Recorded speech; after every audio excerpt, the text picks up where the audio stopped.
Ahí, ¿verdad? Bueno, vamos a iniciar. Vamos a orar para comenzar. Dios, te damos gracias, Padre, porque tú eres bueno, porque nos permites nuevamente estar aquí reunidos, Señor, aprendiendo algunas doctrinas básicas. Dios, queremos tener identidad dentro de la iglesia, identidad en nuestra sociedad como cristianos, Señor. Ayúdanos, Dios, que todo lo expuesto sea respaldado por ti, Dios. Que tu consejo, Dios, lo aprendido penetre nuestras mentes, nuestros corazones, Señor. Y hazlo eficaz en nuestras vidas, Señor. En el nombre de Jesús. Amén. Amén. Bueno, vamos a empezar. Pues este es el taller de apologética, ¿verdad? Vamos a empezar con esta es la lección 1. Yo voy a intentar darle lo más rápido posible, porque lógicamente dentro de los temas, podemos,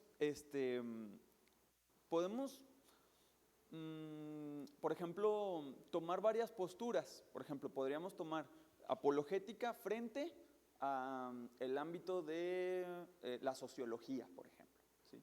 O podríamos decir la apologética con respecto a la existencia de Dios, por ejemplo, ¿sí? O por ejemplo, la apologética en el ámbito filosófico, ¿sí?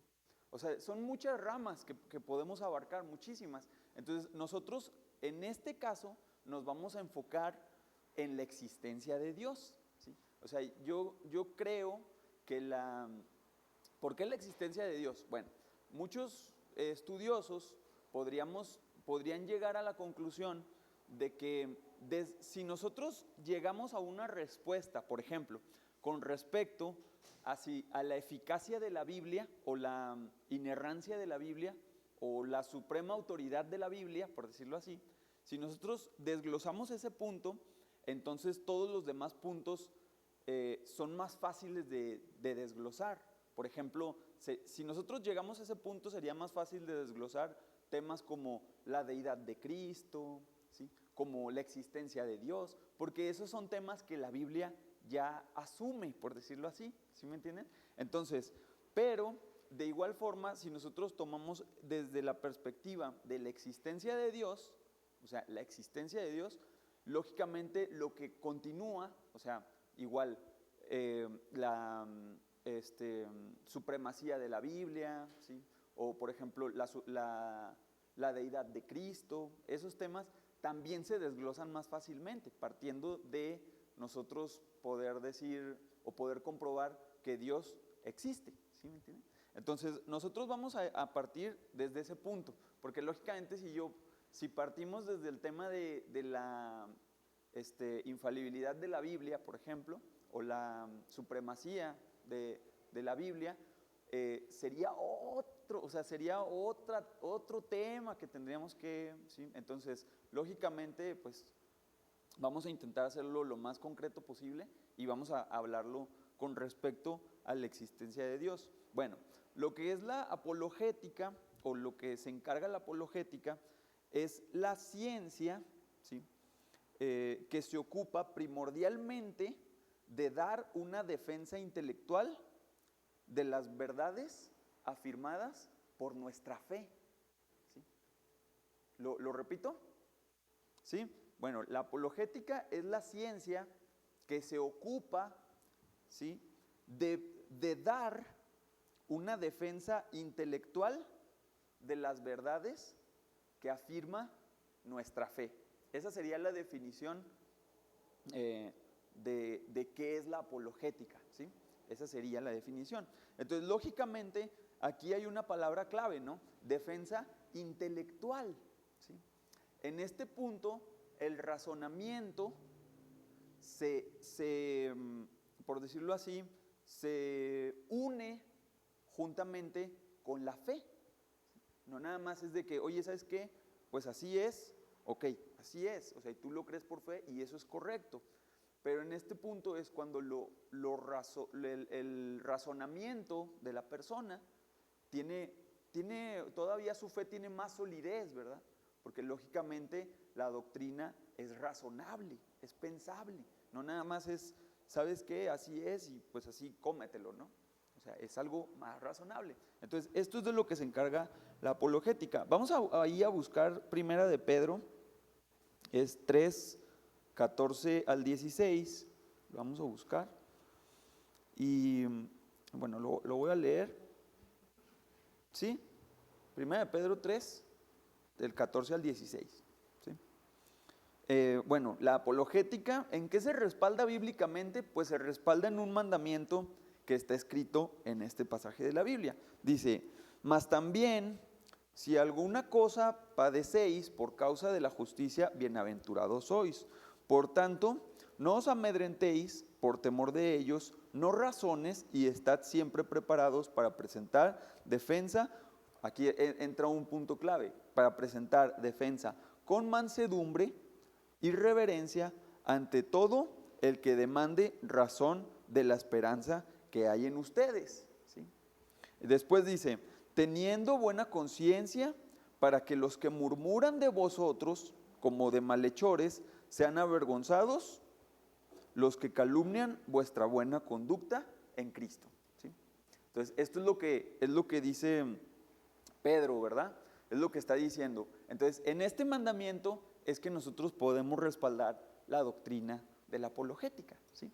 Es que decir, a ver, existen varios factores muy interesantes. El primero sería presentar una defensa, pero existe este tema, con mansedumbre y reverencia, ¿sí?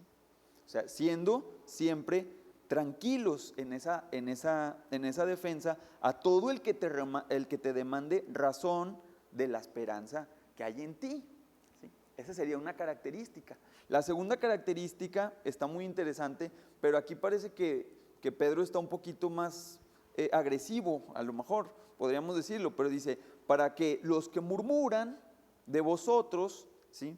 Dice la segunda parte, sean avergonzados los que calumnian vuestra buena conducta en Cristo. Entonces, también está un factor de que, pues, ese era el mandato, ¿no? O sea, verdaderamente, si alguien se levanta contra la fe, pues también hay que callar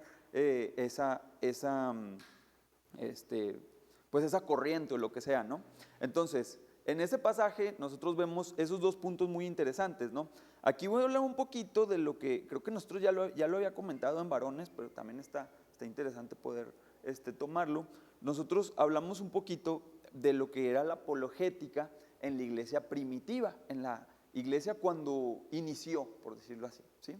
Cuando la iglesia inició, bueno, la tarea de la apologética ellos ya la conocían muy bien, porque ellos eran acusados o habían sido acusados de muchas cuestiones, pues, feas, ¿sí? Muchas cuestiones dudosas, ¿sí?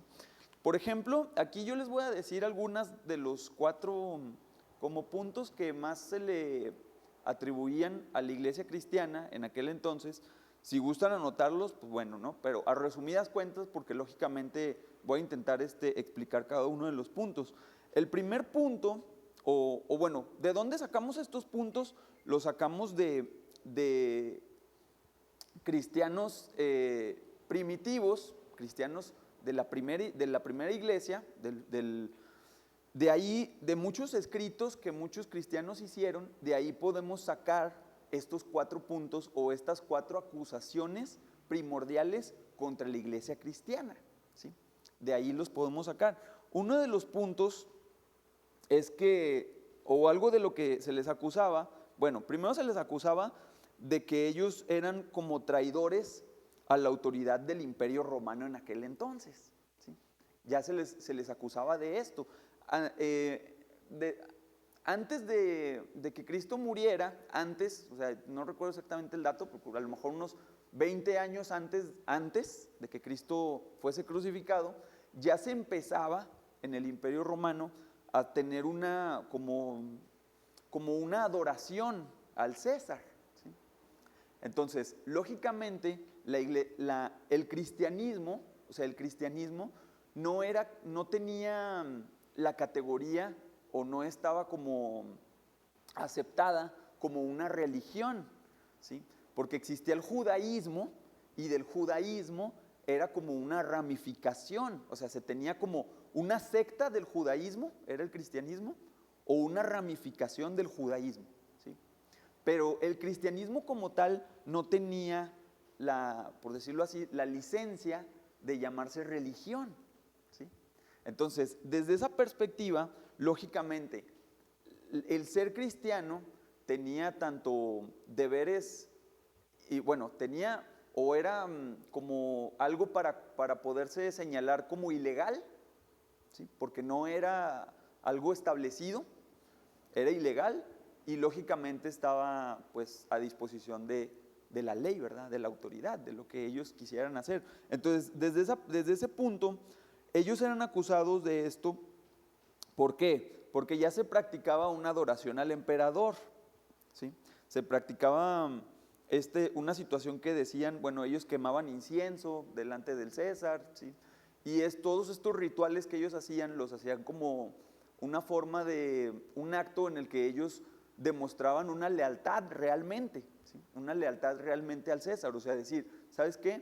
Esta es nuestra suprema autoridad y bueno, aquí como él diga, lo que él diga y así se va a hacer. Entonces ellos hacían este tipo de rituales, ¿no? Y como el cristiano no lo hacía, ¿sí? Lógicamente el cristiano no lo hacía, pues ahí surgió la primera acusación contra la iglesia cristiana. Y la primera acusación fue que ellos eran unos traidores al imperio romano, ¿sí? Entonces esa es una de las cosas, ¿sí? Aquí esto de lo que estamos hablando es para nosotros darnos cuenta que realmente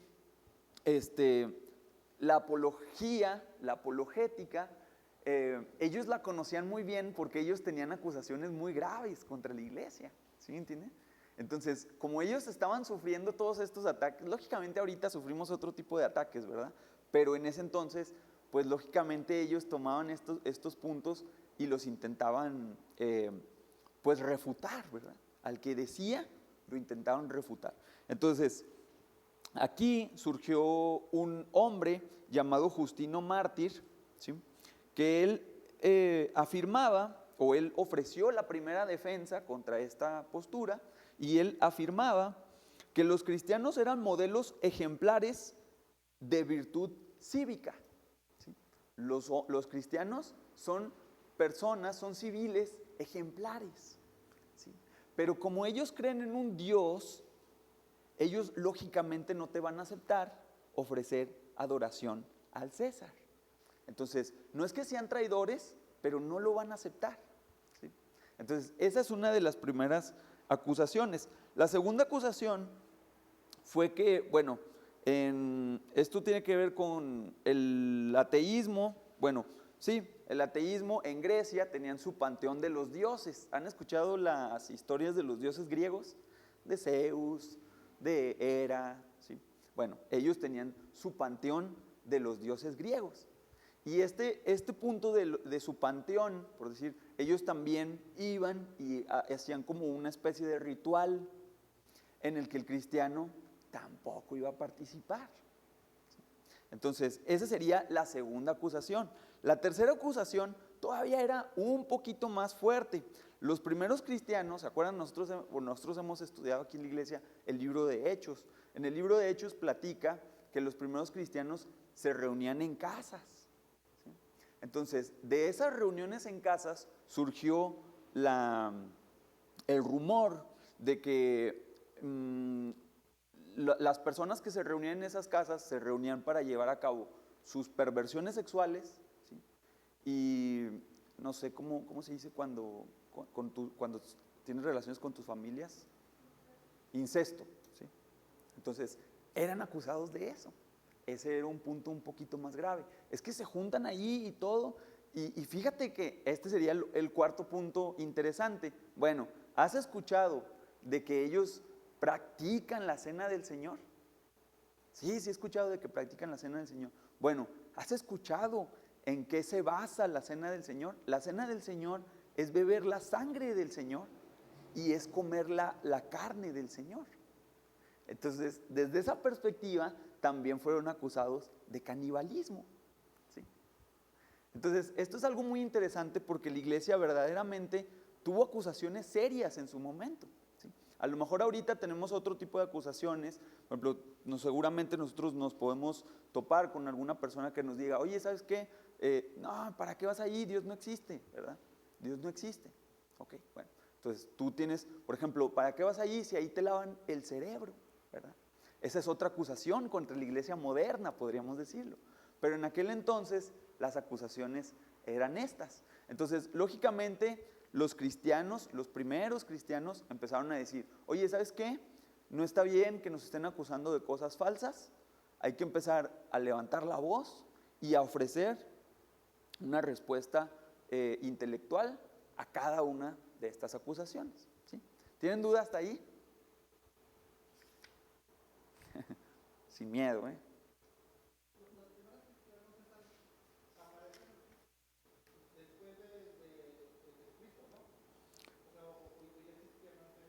Bueno, sí, más bien aquí el tema sería más bien de que después después de Cristo empezó la encomienda de hacer iglesia. ¿Sí me entiende? Comenzó esta gran comisión que menciona Hechos 1:8, creo. ¿Sí? O sea, ir y predicar el evangelio. O sea, todo esto, esta gran comisión fue cuando inició, por decirlo así. Vamos a empezar a hacer iglesia. Pero como tal, el cristianismo pues tiene más tiempo, ¿sí me entiende? O sea, no. El cristiano es aquel que es imitador de Cristo. Por ejemplo, podríamos decir, ahí podríamos entrar en el tema de Moisés, ¿verdad? Moisés no conoció a Cristo, pero era un imitador de Cristo, aunque no lo conoció, ¿sí me entiende? Porque existen varios atributos en Moisés que reflejan que era algunas personas los llaman como prototipos de Cristo. Pues no, probablemente no, porque en el libro de Hechos dice que se les da esa denominación. No recuerdo exactamente el pasaje, pero en el libro de Hechos dice que a estos, o sea, que se empezaban a reunir y todo esto, les fueron llamados cristitos. ¿Sí? O sea, como que ahí fue cuando surgió la definición, ¿sabes? Estos pues iban a la iglesia, empezaban a imitar lo que Cristo había hecho, todo esto, se les empezó a llamar cristitos, ¿verdad? O cristianos, ¿verdad? Entonces ahí es donde empezó como a salir en realidad el nombre, pues sí fue hasta ese punto, ¿no?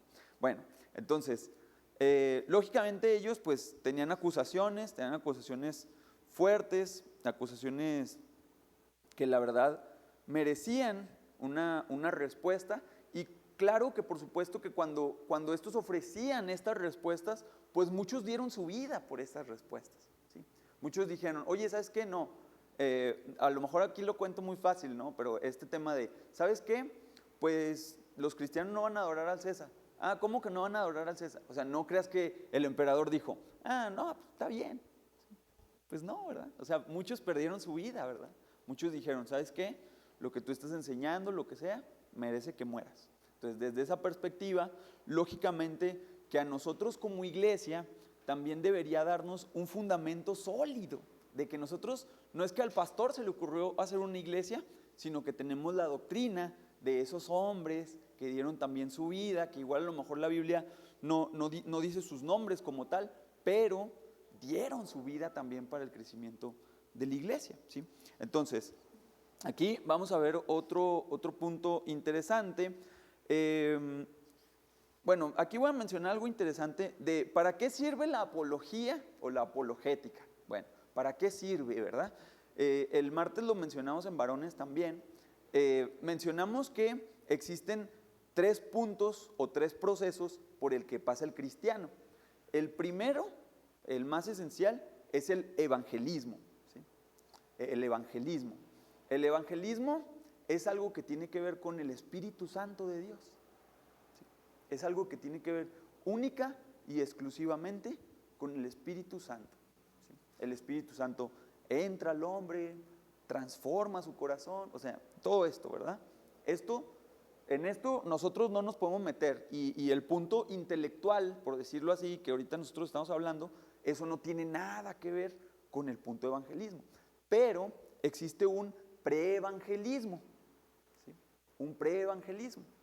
¿Qué es un preevangelismo? Bueno, un preevangelismo es, por ejemplo, cuando tú y yo reconocimos que necesitábamos a Cristo, había ciertos puntos o ciertas características que nosotros, es como, mira, por ejemplo, ahorita que decíamos la iglesia en el libro de Hechos, bueno, los discípulos salen a predicar, a enviar el mensaje de Cristo, y lógicamente no es tan sencillo como tienes que creer, ¿sí? No es tan sencillo como eso. Ellos te tienen que decir en qué tienes que creer. O sea, no es cree, ¿sí me entiendes?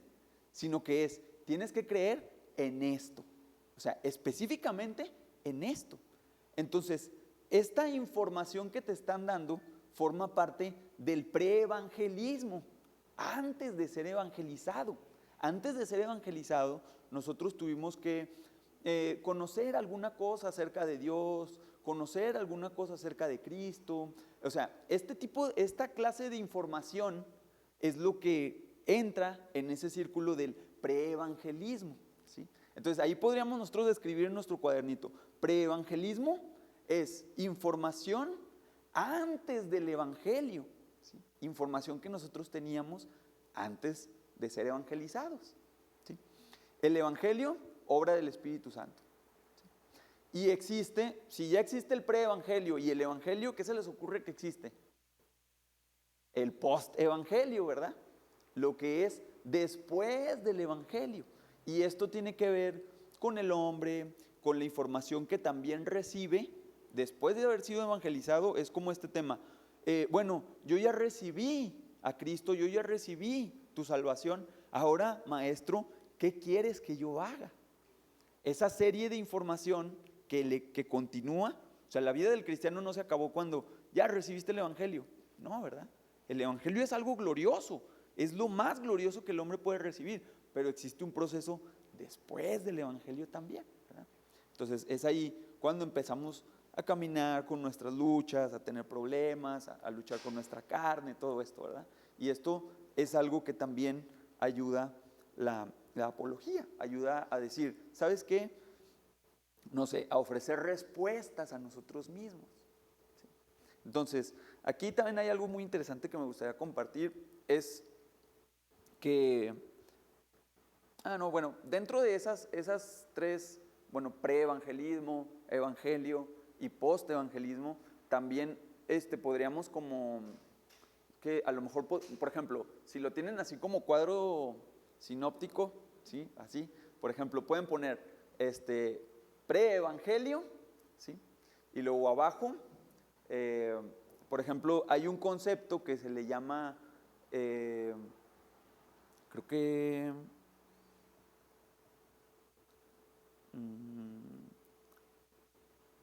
¿cómo? Preevangelio creo que es la fe como noticia, así se le llama, ¿sí? O sea, fe noticia, ¿sí? Ese es como una forma de decir que es la fe que tiene el creyente antes de conocer el evangelio, ¿sí? O sea, de alguna forma, cuando nosotros llegamos al evangelio, a Cristo, tuvo que existir un impulso en el hombre para poder decir, quiero esto.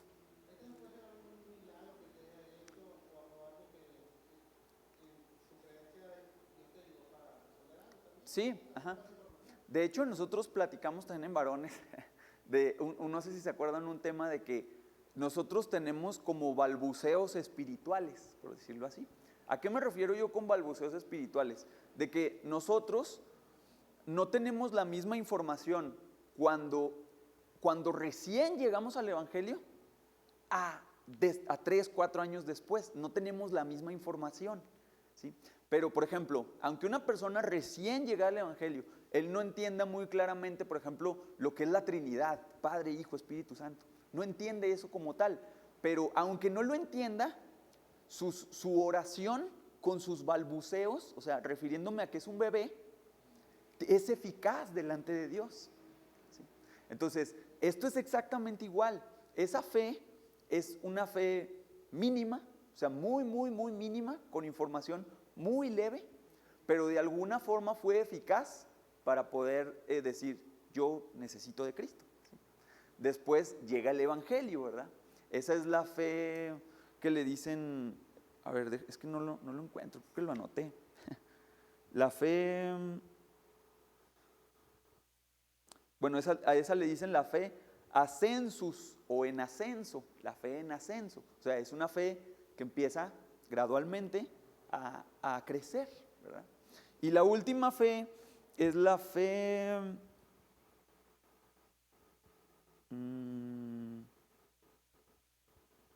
A ver, la última fe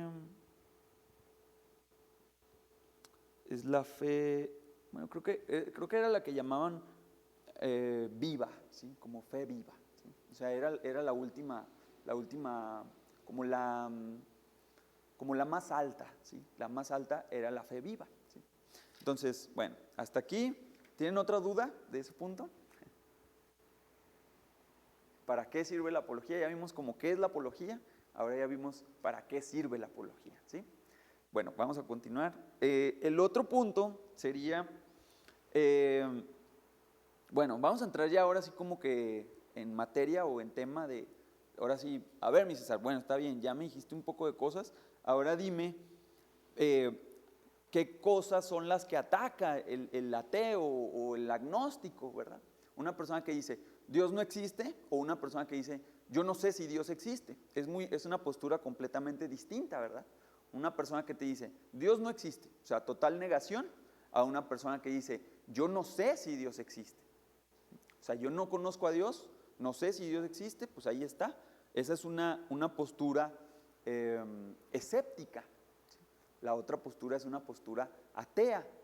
La postura del que sí cree, independientemente de que sea cristiano o no sea cristiano, lo que sea, que cree en Dios, esa es una postura teísta, ¿sí? O sea, yo creo en Dios, entonces eres teísta.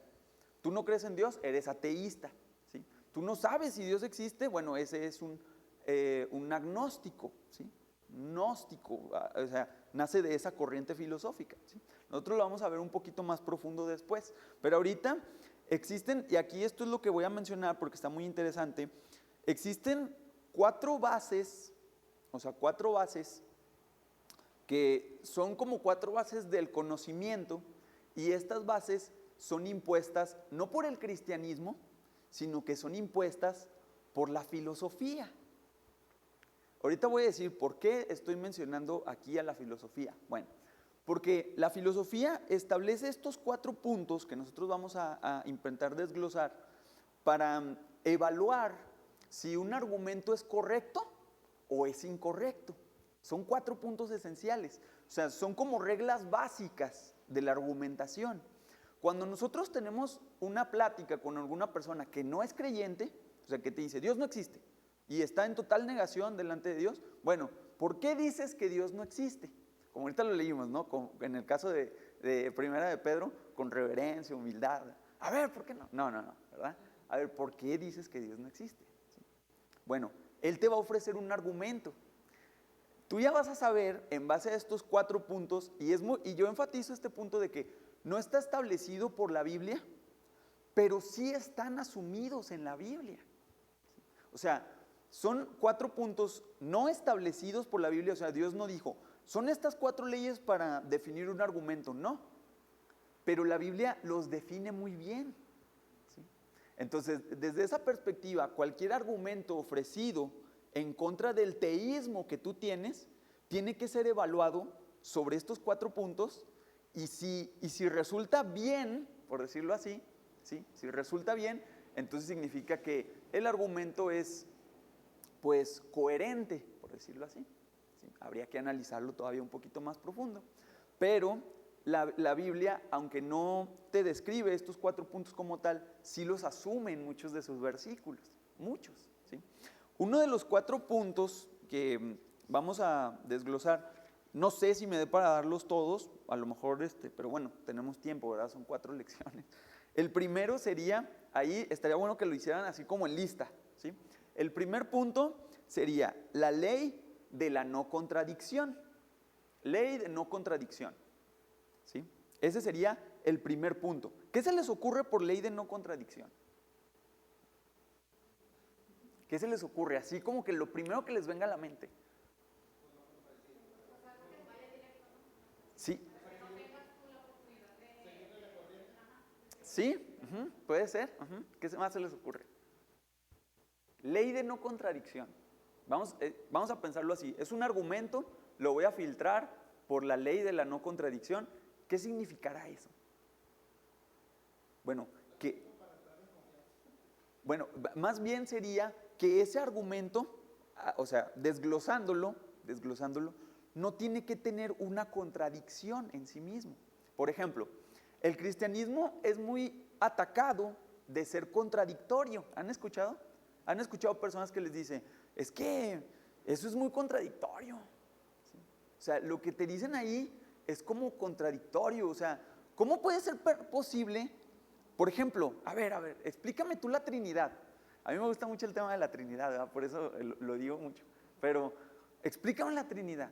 ¿Cómo que un Dios y tres? No.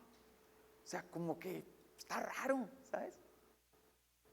O sea, muchas personas pueden entender que esta es una contradicción.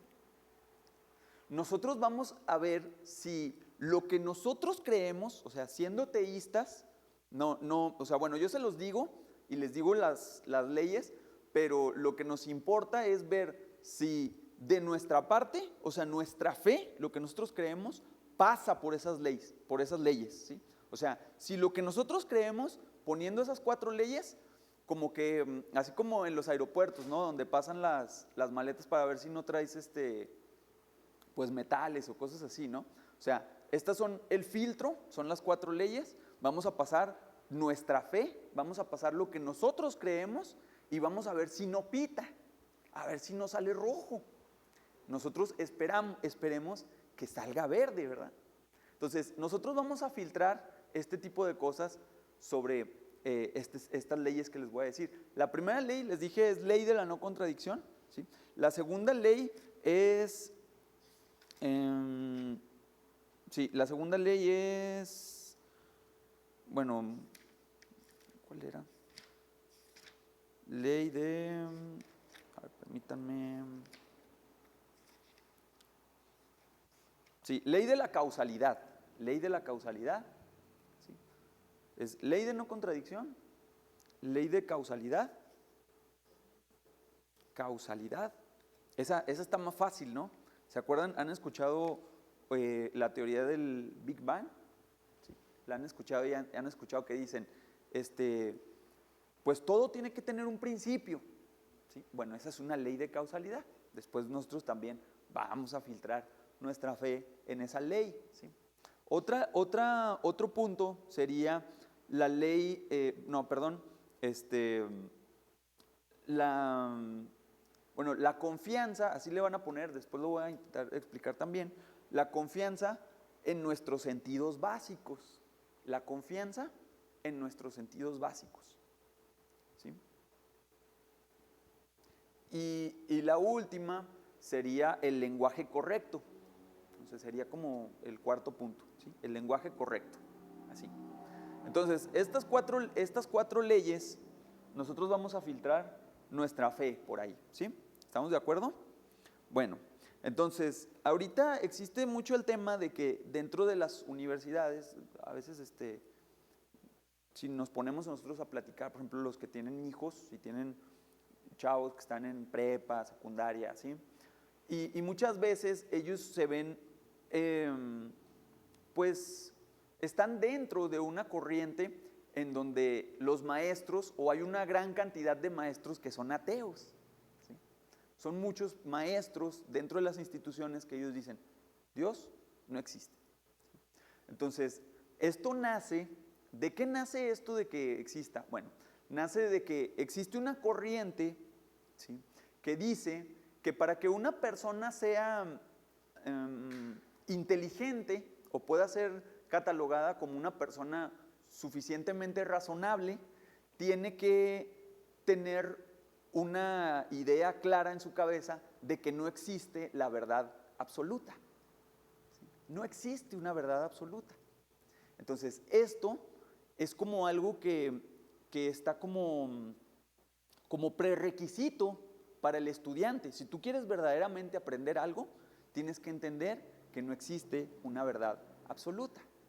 Y eso es algo que muchos eruditos toman como básico para que la persona realmente pueda abrir su mente y pueda aprender algo de la materia, ¿sí?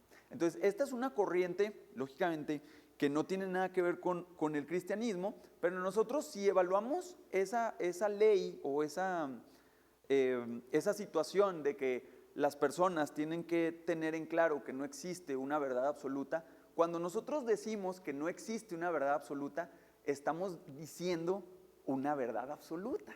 ¿Sí te das cuenta? Estamos asumiendo que la verdad de que la verdad absoluta no existe es real. ¿Sí me entiendes?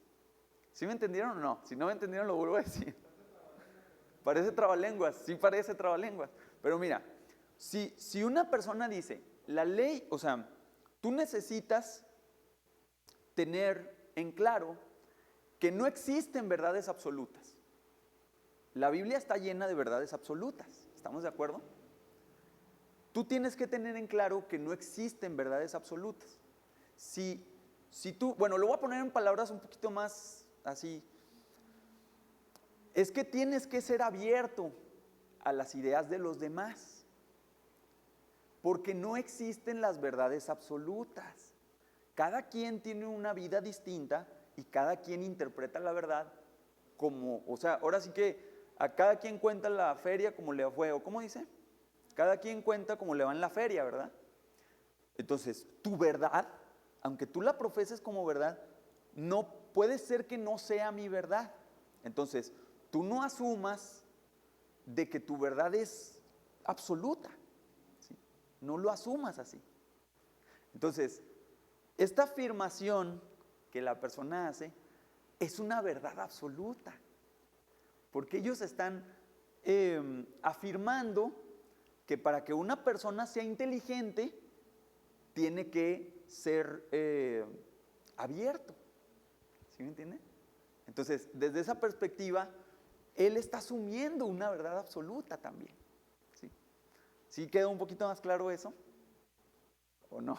Con confianza, ¿eh? ¿Sí? Mi Edgar, te veo así como que... ¿No? Bueno, o sea, ese es el punto, ¿no? O sea, de que él está asumiendo también que su verdad... Es como si, mira, te voy a poner un ejemplo así como muy práctico. Oye, por ejemplo, a Iván, mi hermano. Oye, Iván, es que fíjate, si tú quieres ser inteligente, tienes que ser ateo. ¿Sí? Yo estoy afirmando algo y lo estoy afirmando porque para mí eso es absoluto. ¿Sí me entiendes? O sea, que para que tú seas inteligente tienes que ser ateo. Pero él mismo afirma que no existen absolutos. ¿Sí me entienden? O sea, él está diciendo, no existen absolutos, pero aquí mis cacahuates truenan. Ese es el punto. No existen. O sea, tú no puedes decir que así es como funciona, pero yo tengo la verdad. ¿Sí? Entonces, él está también afirmándose a sí mismo en algo que él establece como absoluto al resto. ¿Sí? Entonces, desde ese punto, en el tema de la ley de la no contradicción, lógicamente surgen varios puntos, como, por ejemplo, bueno, ahorita mencioné la Trinidad. ¿La Trinidad es una contradicción? La Biblia describe la Trinidad como uno en esencia y tres en personas. ¿Estamos de acuerdo? Padre, Hijo, Espíritu Santo. Uno en esencia. ¿Estamos de acuerdo en eso? Entonces, vamos a intentar analizarlo. Eso que yo acabo de decir de la definición de Trinidad, ¿es una contradicción? O sea, contradictorio para mí sería que Dios es uno en esencia y tres esencias en personas distintas, por ejemplo. ¿Sí? Esa sería contradicción, porque no puede ser que sea uno en esencia y tres en esencias distintas. O uno en persona con tres esencias diferentes. Pues, ¿cómo? Pero la declaración o la definición de Trinidad, uno en esencia y tres en personas, no es contradictoria. No tiene una contradicción. Si lo analizamos, analizado, no vamos a llegar a una contradicción, no existe. Por ejemplo, fíjense, vamos a poner el ejemplo de Adán y Eva. Nosotros estudiamos en Génesis. Cuando nosotros estudiamos en Génesis, nosotros vimos que la historia de Adán y Eva es, Dios les dice, no comas de este fruto, porque el día que comas, ¿qué? Ciertamente morirás. Vamos a ponerlo en palabras así, súper cortadas, así, lo mínimo. Si comes, mueres, es lo que Dios le dijo. ¿Sí? O sea, si comes mueres, esa sería la idea central de que Dios le dice a Adán, ¿sí? Después llega la serpiente y le dice, no, si comes, no mueres. Esa es una contradicción, ¿sí te das cuenta? O sea, la contradicción es precisamente esa. No, si comes, no vas a morir, sino que vas a ser como Dios, ¿verdad? Entonces, ahí existen dos puntos. La segunda frase, la de la serpiente, esa sí tiene la contradicción. Está diciendo, si comes, no mueres. Cuando Dios dijo, si comes, mueres, ¿sí? Entonces, ahí en la Trinidad, tres, uno en esencia y tres personas diferentes, no hay una contradicción. Ahora, aquí hay algo muy interesante. Dentro de ese tema de contradicción existen tres puntos muy, pues también interesantes, y también los podemos desglosar uno por uno. La Biblia contiene, la Biblia no contiene contradicciones, ¿sí? La Biblia contiene misterios, sí contiene misterios, ¿sí? Y contiene algo que se llama paradoja. ¿Sí? La Biblia no contiene contradicciones, pero sí contiene misterios y contiene cosas que son paradójicas. Por ejemplo, nosotros estudiamos en Mateo también, aquí con el pastor mencionó un versículo en Mateo que dice que tú tienes que perder tu vida para encontrar tu vida. Esa es una verdad, pero es una verdad paradójica. ¿Por qué es paradójico? Porque no es entendible a la simple lectura, sino que tienes que verdaderamente pensarla para poder encontrar la verdad que está profunda. Eso es una paradoja, ¿sí? Un misterio, lógicamente que existen misterios, ¿sí? Existen algunos misterios, como por ejemplo, yo puedo hablar o definir la Trinidad, pero yo no sé cómo, por ejemplo, yo te puedo decir, alguno de los puntos así como, si nos ponemos así bien rigurosos, es el tema de Cristo siendo Dios, haciéndose hombre. Ese es un tema que si nos ponemos a escarbarle le vamos a sacar muchas cosas. ¿Por qué? Porque mira, por ejemplo, para empezar, existía o existe la idea de que la carne es inmunda, ¿sí? Y Dios es pues santo, dice la palabra en Apocalipsis. Entonces, ¿cómo un Dios santo se hizo hombre? Pues es algo para romperte la cabeza, ¿sí?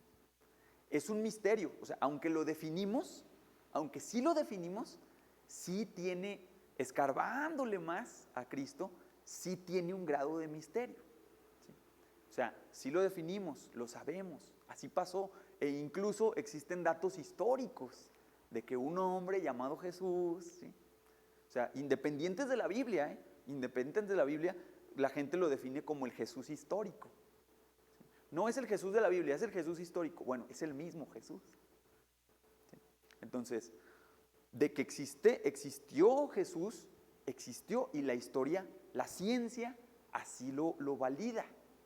Pero el tema de Dios santo, haciéndose encarnación, lo creemos, lo conocemos, lo sabemos, pero existe un grado ahí en donde los cables no se van a cruzar correctamente. Y eso es un misterio, ¿sí? Pero no es una contradicción, ¿sí me entienden? Entonces, ahí es muy claro, es muy importante tener bien en claro esos puntos. La Biblia sí tiene misterios, pero la Biblia no tiene contradicciones. Las contradicciones ni siquiera Dios las puede desglosar, ni siquiera Dios las puede definir. Existe una corriente también que dice, ¿sabes qué? Aquí yo encuentro una contradicción, ok, y hay algunas personas que dicen, bueno, yo soy finito, Dios es infinito, yo no lo sé, pero igual esta contradicción en la cabeza de Dios tiene una solución. Mira, en la cabeza de Dios no puede existir una solución a una contradicción porque Dios no conoce un triángulo redondo, ¿sí? Si Dios dice que es un triángulo, es una figura que tiene tres lados. Dios no te va a decir, ¿sabes qué? Sí, es un triángulo. Sí, era un triángulo, pero era redondo. Y yo te puse ahí triángulo. Si Dios pudiera entender o definir las contradicciones, nosotros no podríamos confiar en la Biblia, porque la Biblia podría ser una contradicción total y nosotros estaríamos creyendo una contradicción. ¿Sí me entienden? Entonces, Dios no puede, la contradicción no cabe en Dios. El misterio sí cabe en Dios. Incluso yo puse un ejemplo también en varones, comentábamos de un electricista, por ejemplo. La Trinidad tiene un misterio. Por ejemplo, yo tengo un año dentro de la iglesia y tengo un año estudiando la Biblia. Bueno, ok. Para mí la Trinidad tiene un nivel de misterio. Este es el nivel de misterio. Pero por ejemplo Armandito ya tiene 20 años en la iglesia y ya conoce mucho de la Biblia. Para Armandito la Trinidad es un poco menos misteriosa que para mí. ¿Sí me entiendes? O sea, yo acabo de llegar a la iglesia, tengo poquito en la iglesia. La Trinidad es algo muy misterioso, pero existen personas que ya han estudiado la Biblia, que ya han desglosado lo que es el concepto, y para él es menos misterioso. Por ejemplo, si nosotros contratamos un electricista en la casa, aquí nosotros tenemos, sabemos hacer algunas cosas de electricidad, ¿no? Por ejemplo, cambiar un fusible o yo qué sé, o sea, nada más cambiar un fusible, ¿verdad? Pero bueno, si nosotros tenemos esa habilidad, es algo que sabemos hacer, qué bueno que sabemos.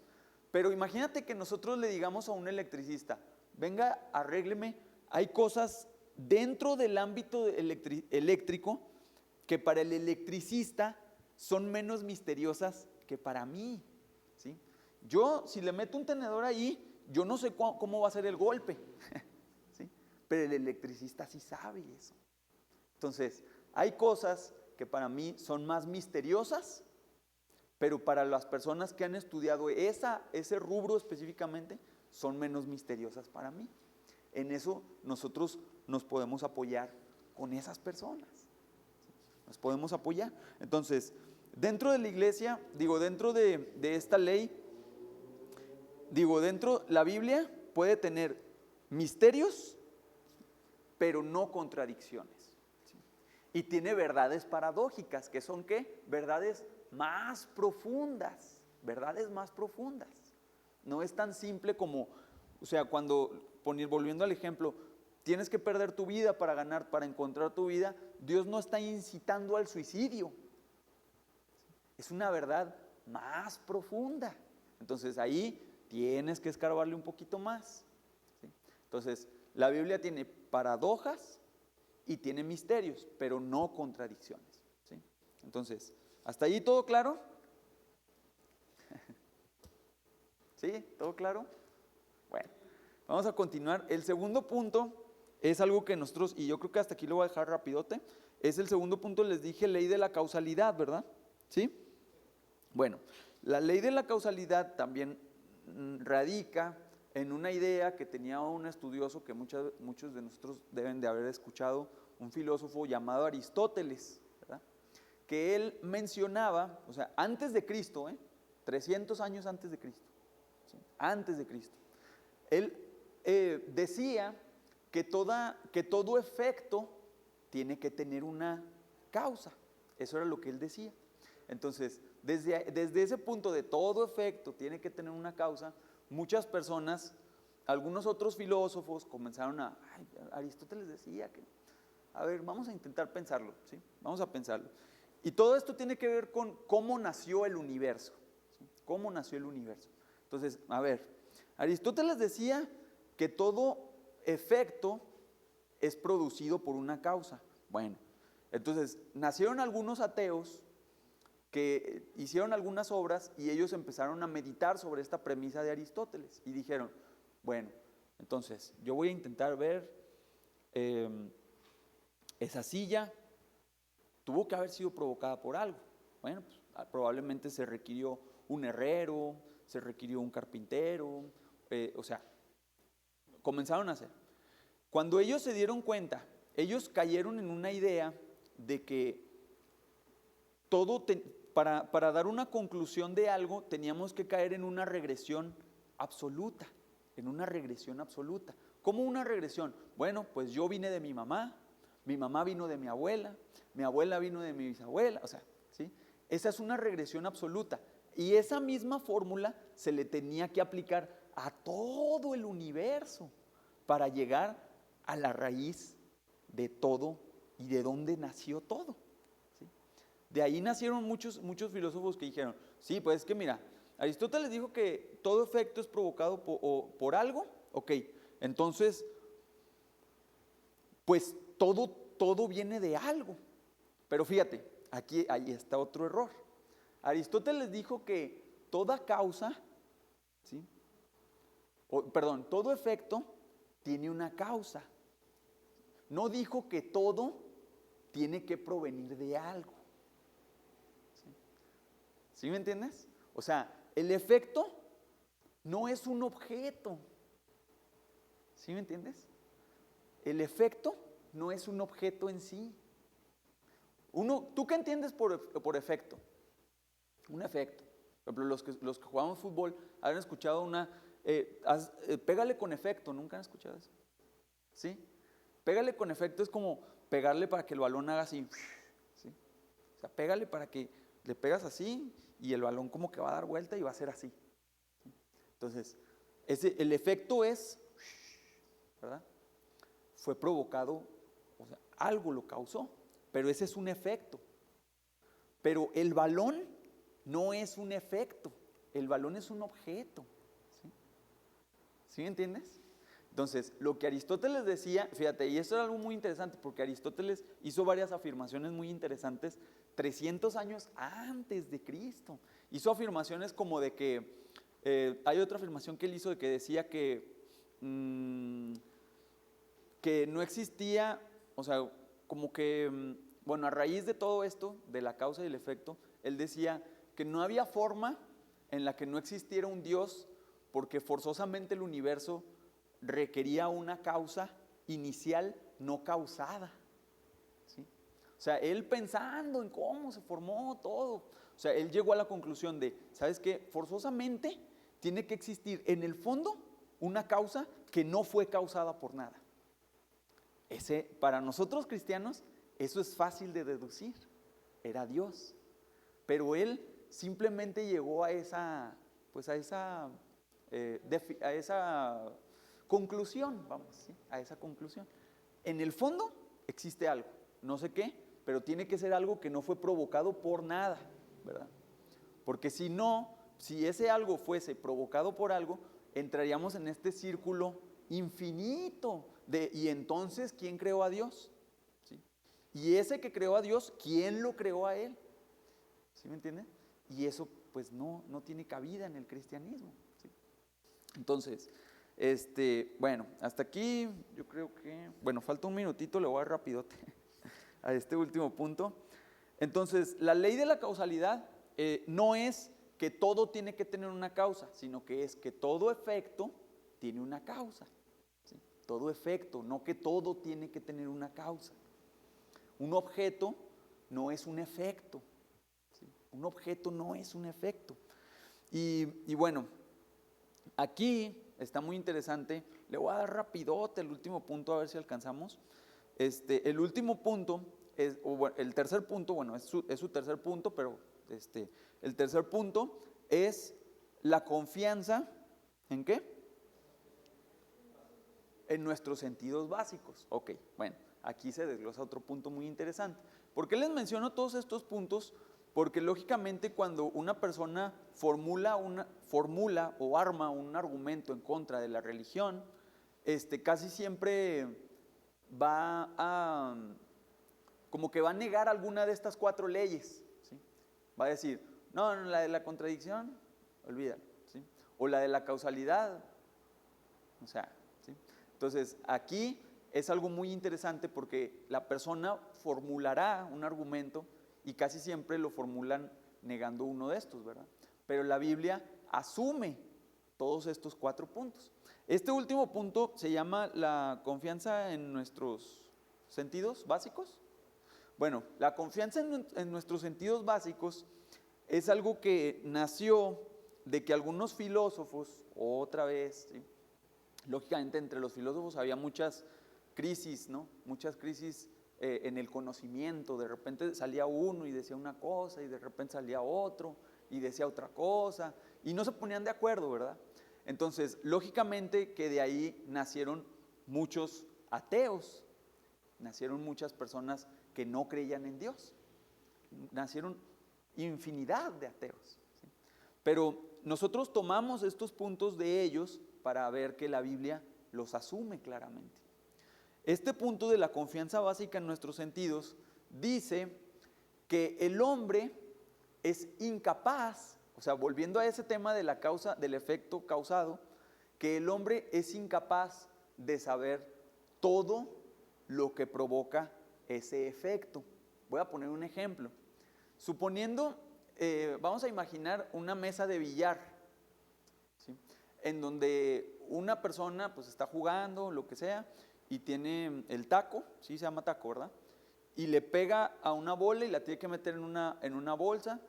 Bueno, él está aplicando una fuerza en el taco y luego pega la bola sale con dirección a la bolsa, bueno, cae en la bolsa, o sea, toda la escena, todo el escenario de la pelota, de la bola en la bolsa.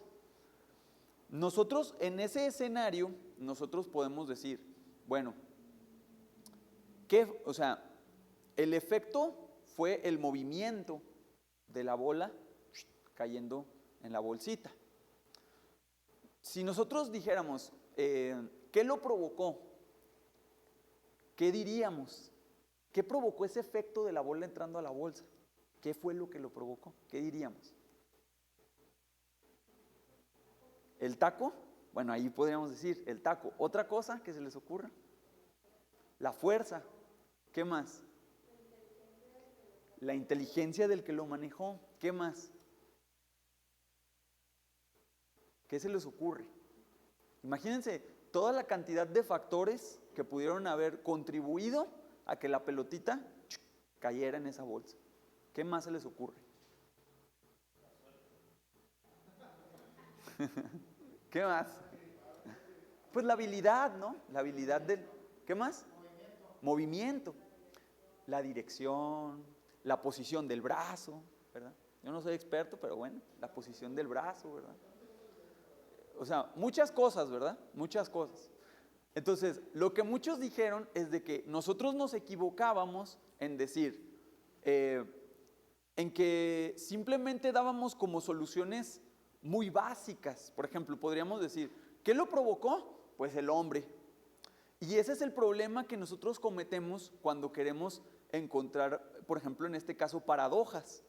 Decimos, pues eso, o sea, damos conclusiones simples, ¿sí? Conclusiones sencillas, pero tú te das cuenta que nuestros sentidos son limitados para conocer muchas de las cosas que contribuyeron a que la pelotita cayera en la bolsa. Por ejemplo, el movimiento. Nosotros no sabemos, ¿sí? La fuerza es algo que no es medible, pero todo ese conjunto de cosas contribuye a que la pelotita caiga en la bolsa. Entonces aquí muchos dijeron, oye, ¿sabes qué? ¿Ya escuchaste a este cuate que dijo bueno, mucha gente dice que este filósofo como que destrozó de alguna forma la ley de la causalidad, que es la que ahorita dijimos. Muchos dijeron, pues ya la destruyó, porque él está diciendo que una persona no puede saber simplemente haciendo regresiones qué fue lo que lo provocó. Él no estaba diciendo eso, ¿te das cuenta? Él lo que estaba diciendo es que nuestros sentidos son limitados, ¿sí? Que lo que nosotros vemos, lo que tocamos, lo que oímos, o sea, nuestros sentidos básicos son limitados. Por ejemplo, de los que aquí pueden estar, por ejemplo, en el ámbito de medicina. En el ámbito de la medicina existe el microscopio, ¿verdad? Y es algo muy interesante porque hasta la invención del microscopio, el hombre se dio cuenta de que existen Pues los microbios. Hasta ese momento se dio cuenta que las bacterias que tú vas y luego, no sé, haces algo, lo que sea, y luego vienes y te chupas el dedo, no sé. ¿Sí? O sea, hasta ese momento se dio cuenta, ¿sabes qué? Existen microbios. Esto me está provocando las enfermedades, esto me está provocando el dolor de estómago, X, o sea, muchas cosas, ¿no? Pero antes del microscopio, con nuestros sentidos limitados, mucha gente decía, es un demonio. ¿Sí? Tiene dolor de estómago, tiene una fiebre, es un demonio. Pues está raro, ¿no? Sí, pero si tiene temperatura, sí, es un demonio que está atormentando. ¿Sí te das cuenta? Entonces, hasta el momento del microscopio, nosotros nos pudimos dar cuenta que existía algo que con nuestros sentidos no lo podíamos ver. Entonces, ese es el tercer punto de la confianza básica en nuestros sentidos, ¿sí? En nuestros sentidos, lo que nosotros tocamos, vemos, oímos, ¿verdad? No podemos tampoco tomarlo como absoluto eso, no lo podemos tomar como absoluto. Y hay muchas personas que de este argumento toman que como Dios no se puede ver, no se puede tocar, ¿sí? Como no es comprobable con nuestros sentidos, pues entonces no existe. Pero ahí es donde vemos este punto, ¿no? Existen efectos que no podemos comprobar. Si nosotros dijéramos, oye, ¿sabes qué? Los sentidos son limitados, no sirven para comprobar nada de la existencia de Dios, no sirven. Entonces, desde ese punto, mucha gente pensaría que la única, o lo único que se derrumba es la religión, pero la ciencia también se derrumba. Porque hay muchas cosas que la ciencia aún no conoce, ¿sí? Porque sus sentidos son limitados. Entonces, bueno, ¿le damos al último punto o nos vamos? Ya me pasé 10 minutos. Ustedes díganme. Bueno, ahí le dejamos, ¿sí? La siguiente semana continuamos con ese último punto que era el lenguaje, ¿verdad? El lenguaje correcto. Entonces, ¿tienen dudas? ¿Algún comentario? Muchas dudas, ¿verdad? Bueno, pues me preguntan ahorita. ¿Sí? ¿Tienen alguna duda? ¿Un aporte? ¿Algún comentario?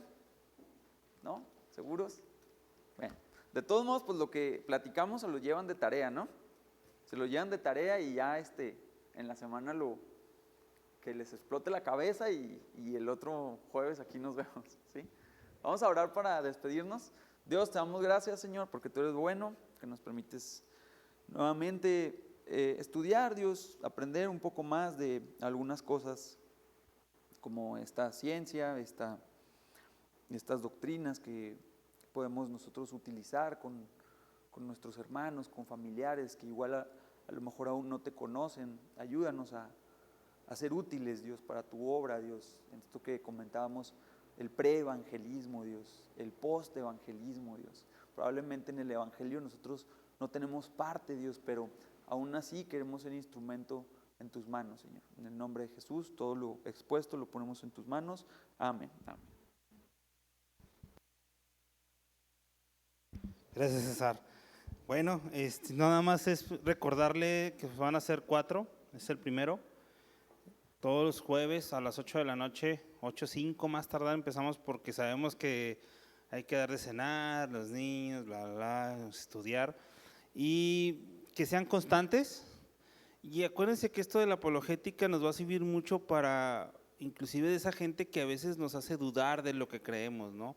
O cómo decirle a esa gente cómo confiar, pero con referencias bíblicas. Por ahí les vamos a mandar un material como para reforzar un poquito lo que se está viendo, unas preguntas para que la semana que entra ya las traigan contestadas. Es un taller, o sea, van a tener que estar con su cuaderno apuntando y estudiando, y se va a poner más profundo. Si traen dudas, díganlas, porque la otra vez les comenté, yo estando estudiando escuela de ministerio, llegaron unas señoras, una chava negrita, y pero hablaba como cubana y me empezó a envolver en sus cosas, que yo llegué a la escuela de ministerio y le dije a mi pastor, ¿sabes qué? Me hizo dudar lo que estoy creyendo, porque te van envolviendo, que de repente dices, no, ¿sabes qué? Pues como que en Calvary están bien chisqueados y se van a la competencia, ¿no? No se crean, pero pasa, o cómo le digo a mi esposo, cómo le digo a mi hijo, cuando lo del Big Bang y todo este tipo de cosas, ¿qué le digo, no? Entonces, esto te va a servir un chorro, esta es la introducción y ya vamos a ir a profundizar un poquito más la siguiente semana, se les va a mandar material, preguntas y sean constantes, chicos, ¿sí? Para acabar y se les va a dar un diploma. Ándales pues, Dios los bendiga, ya terminamos. Y dudas, sí, acérquense con él, conmigo no.